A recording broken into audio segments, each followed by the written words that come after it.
Tinatamad kasi ako mag-ihaw sa huli ngayon. Kaya magluto muna ako sa aking air fryer. Sana O all. diba, wow siya.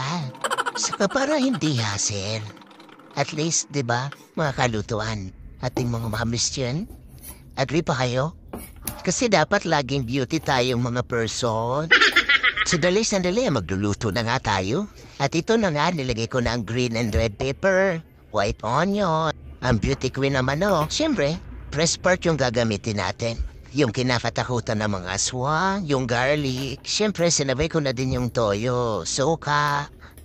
Nilagyan ko din yan ng liquid seasoning para balanse yung tama. At ibubuhos ko na din, katas talaba. Diba? May paganyan-ganyan pa, Bus-bus pa, At isusunod ko naman ang mga patay na ante. Para hindi na kayo langgamin ng partner mo dahil sa sobrang yung sweet. At syempre ang paminta. Kaya sobrang lagi naman ito. Ayaw ito. So pag mga ganitong lutuin, mas ideal yung maliliit na paminta. Or ground paminta. At ang bida ng kusina natin, ang Del Monte Pineapple Tablets.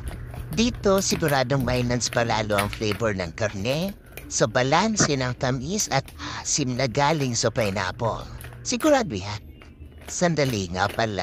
Sino pala hindi pa nagsusubscribe dito? Diyan subscribe na kayo sa baba. Yan, may pula. Pindutin nyo lang yung subscribe button dyan. May nakapagsabi sa akin na pag naghahalo ka doon ng mga pampasarap sa lutuin, maganda kung kinaramay mo para ma-mix mo talaga lahat ng mga pampasarap. Tapos pa nga daw kung hindi ka maghugas man lang. At ihalo na natin ang dugo mula sa ngipin ng tatlong Dracula. Turo sa amin na swete lang to, na binabad sa mainit na mantika. O diba, gumandang kulay ng kabab natin. Pero bakit nga pala mantika hindi tubig? Ganito lang yan. Mas mawawala kasi ang amot, aroma ng aswete kung sa mantika papalabisin ang kulay nito. Kumpara ng binabad sa kumukulong tubig para makuha yung kulay ng aswete. Okay, dito na tayo sa boring part, ang pagduhog. Alam nyo, trivia lang there's still something special about grilling over charcoal compared to using an air fryer. Kasi inahabol natin yung smoking grilled flavor talaga ng apoy mula sa uling Pero wala naman. Just ko lang talaga na gamitin yung air fryer. Siguro dahil bago or gusto mo lang talaga i-try. Para may pakita sa inyo na pwede palang gawin to imbis na sa uling.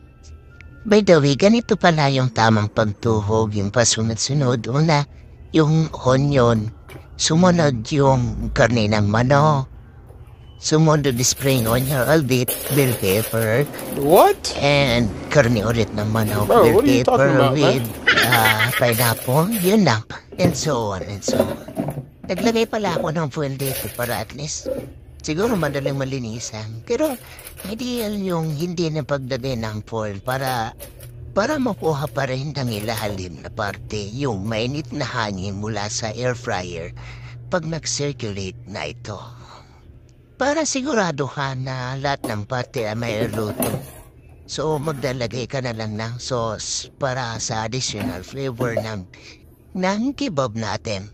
So dito nga pala na-set ko siya 14 minutes. So yung oras tinukoy na yan para at least malagyan natin ng sauce, baliktarin. Then another 10 minutes naman para luto na. So ayan, tapos na yung 10 minutes. So ginagawa ko, nilalabas ko muna para baliktarin at lagyan ng sauce. So ayan, ibabalikan natin ang ating kebab sa air fryer. Then another 10 minutes to 15 minutes na pagluto din. Good to go na tayo kasi gutom na Napakadali lang po, diba? And sana nasundan niyo po ako ngayon sa video. Kung nagustuhan niyo ang aking food vlog, baka naman, kaya please subscribe na sa channel ko. Para awan niyo na. Susunod na healthy and yummy na mga pagkain sa abot kayang halaga. Maraming salamat po. Bye-bye.